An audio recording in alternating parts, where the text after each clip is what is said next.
Well, 105 new COVID-19 cases have been reported in Karnataka as of the mid-health bulletin.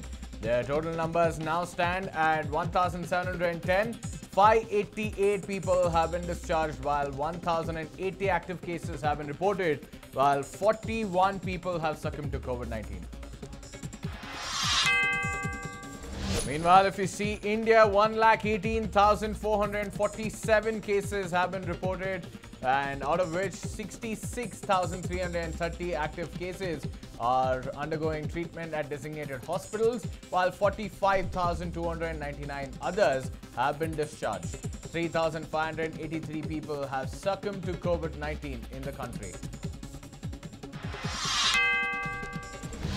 Prime Minister Narendra Modi takes stock of the situation in the wake of Cyclone Amphan in West Bengal. He conducted aerial survey and will be taking part in review meetings.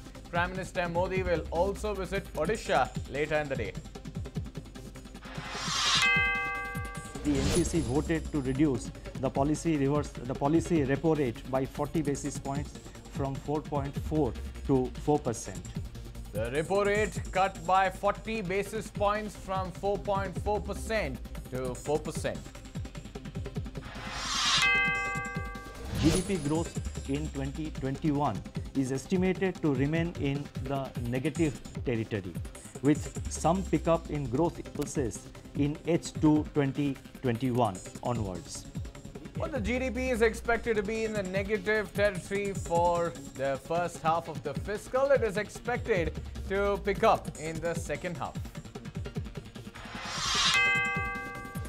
Ministry of Civil Aviation is in talks with private airlines to engage them in Vande Bharat mission. 23,475 people have safely returned to India under the mission till date. Indian passengers who boarded the first Air India flight that took off from Vancouver International Airport yesterday say that they are thankful to the Indian government and Consulate General of India in Vancouver.